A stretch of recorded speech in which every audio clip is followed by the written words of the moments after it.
یزیدی لشکر کے ہاتھوں جب خیام جلائے گئے اور سیدوں کو شہید کیا گیا تو اس میں کچھ تاریخیں لکھتی ہیں کہ وہاں اس جھولے کو بھی نقصان پہنچا. اسی میں امام حسین علیہ السلام کے فرزند شہزادہ علی اکبر اور علی اصغر بھی جھولتے تھے اور علی اکبر جوانی کو پہنچے اور علی اصغر علیہ السلام 6 مہینے کی عمر میں کربلا میں شہید ہو گئے. ابرار صاحب ایک بات اور بھی مشہور ہے کہ جب مولا حسین دنیا میں ظہور پذیر ہوئے تو ان کا جھولا جھلانے کے لیے 70 حوروں کی جو ہے وہ ملکہ آتی تھی اور ان کا جھولا جھلاتی تھی.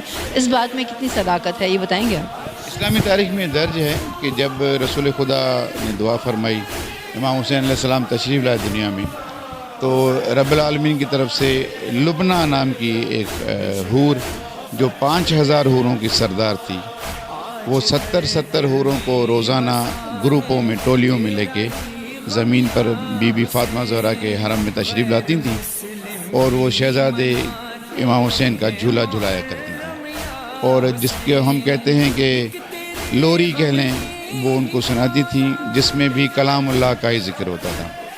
تو یہ بالکل تصدیق شدہ بات ہے اور لوگوں نے لبنہ نام بھی تب سے رکھنا شروع کیا. آج ہمارے معاشرے میں کئی اسلام کی خواتین ہیں. اس کا مطلب ہے کہ جنت کے حوروں کی سردار. ابرار صاحب مجھے یہ بتائیں کہ آپ کو مطلب زہر جھولا تو جو ہے وہ برآمدگی ہوتی ہے اتنے 200 سالوں سے تقریباً. آپ کو کیسے خیال آیا کہ آپ گھر کے اندر ہی جو ہے وہ اس طرح کی ایک امام بارگاہ بنائیں اور پھر اس کو جو ہے وہ اس طریقے سے برآمد کریں؟ اصل میں محترمہ بات یہ ہے کہ یہ اسی جگہ پہ ایک امام بارگاہ 2-2.5 سالوں سے موجود تھی اور وہ پرانی طرز تعمیر تھی جیسے ہوتا ہے لکڑی کی چھتیں پھر بعد میں اس میں گارڈر ٹیئر اور ٹی آئرن. مجھے تمنا تھی کہ اس کو 70 سال سے زیادہ ہو گئے یہ قدیم ہو گئی تو مولا اگر توفیق دے تو اس کو دوبارہ تعمیر کریں.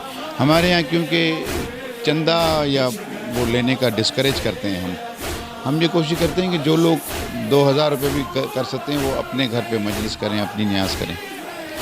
تو اللہ نے توفیق دی اور پھر اسی جگہ پر جہاں قدیم یہ قائم تھی اس کو گنجائش کی وجہ سے تھوڑا سا بڑا کر کے اس کا ڈیزائن میں نجف عراق سے لایا تھا جب میں خود زواری پہ گیا تھا. تو سن 2012 سے میرے دل میں تمنا تھی کہ جب مولا توفیق دے گا تو میں کوئی ایسا اس کا طرز تعمیر رکھوں جو حرم ہیں اماموں کے امام حسین اور امیر المومنین علی علیہ السلام کے نجف میں یا کربلا میں. تو مختلف وہاں سے تصویریں اور وہ میں خود نکال کے لایا اور پھر ان ٹائل والوں کو ان کاریگروں کو ڈھونڈا پاکستان میں. اس کاوش میں 3 سال لگے. پھر اس کی تعمیر کو مکمل ہونے میں تقریباً 11 مہینے یا 1 سال لگا جو کہ گزشتہ 2021 میں مکمل ہوئی. لیکن ہے یہ قدیم امام بارگاہ اب اس کو رینوویٹ کر کے اسی جگہ پہ اس دور کی تعمیر کے حساب سے مکمل کیا ہے. اس پہ میں شکر گزار ہوں ائمہ اطہار کا جنہوں نے یہ کام میری زندگی میں مجھ سے لیا. یہ بتائیں گے کہ یہاں پر تو جو مطلب آپ نے تحریریں لگائی ہوئی ہیں یہ کیا ہیں تو شاید عربک میں ہی ہیں. تو یہ کیا ہے اور ان کا مطلب کیا ہے؟ اصل میں اسلامی تاریخ بہت قدیم ہے. 1444 ابھی ہو گیا ہجری سن. تو اسلامی تاریخ میں جو رسول پاک سرور کونین صلی اللہ علیہ وآلہ وسلم اور 12 اماموں کے سلسلے میں جو تاریخ متفقہ علیہ ہے جس میں رسول خدا نے اگر علی علیہ السلام کے بارے میں کچھ فرمایا تو وہ ان کے اقوال زرعی شمار ہوتے ہیں یا حدیثیں کہہ لیں. تو ہم نے ان حدیثوں کو چنا جو تمام مسائل کے تمام اہل فکر جو اسلام میں ہیں ان کے لیے یہ قابل قبول اور متفقہ تصدیق شدہ ہیں. جیسے پہلی حدیث ہے انا مدینۃ العلم و علی بابہ، میں علم کا شہر ہوں علی اس کا دروازہ. وہ عموماً علماء حضرات آدھی پڑھتے ہیں یہاں مکمل درج ہے. یا جیسے ایک حدیث آپ نے سنی ہوگی کہ حسن والحسین سید اہل شباب الجنہ کہ بھئی وہ جنت کے نوجوانوں کے سردار ہیں. تو اسلامی تاریخ میں کسی صحابی نے پوچھا جناب علی مرتضیٰ کہ تو آپ ان کے والد ہیں اور بی بی فاطمہ والدہ ہیں تو حسن حسین تو جنت کے جوانوں کے سردار ہیں تو کیا وہ آپ کے بھی سردار ہوں گے؟ تو مولا علی نے ان کو فرمایا کہ اس حدیث کا مکمل متن یہ ہے کہ حسن والحسین سید اہل شباب الجنہ والد و والدہ افضل ہوں. ان کے والد والدہ اور نانا ان سے افضل ہیں. تو اس طرح کی جو مکمل ہمیں حدیثیں اور قول مل سکے جس میں امام حسن علیہ السلام، امام حسین علیہ السلام، بی بی فاطمہ زہرا اور امام زین العابدین، 12 امام مکمل. حسین منی وانا من الحسین، اس طرح کی ساری جو ہے وہ آپ نے وہ لگائی ہوئی ہیں. خواجہ علی مولا یہ اس دائرے میں.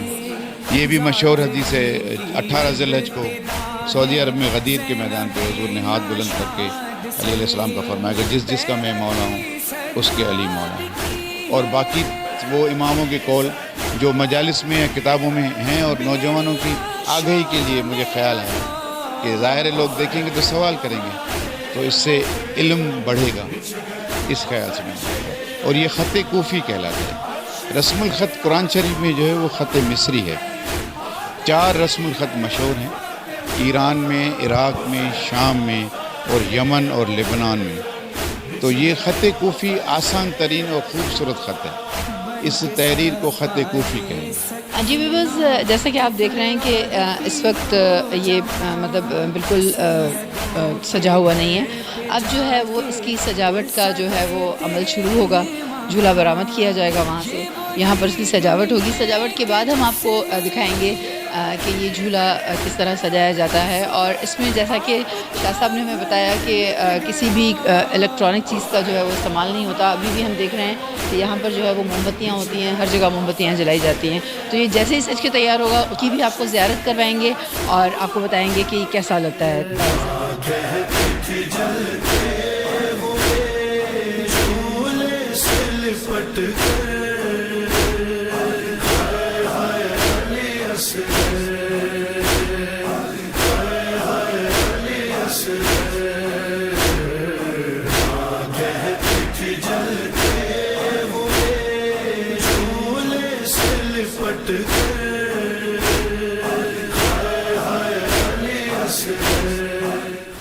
جی ویورز، جیسا کہ آپ نے دیکھا کہ ہم نے آپ کو جو ہے وہ جھولا سجنے کے بعد جو ہے وہ سب کچھ دکھایا.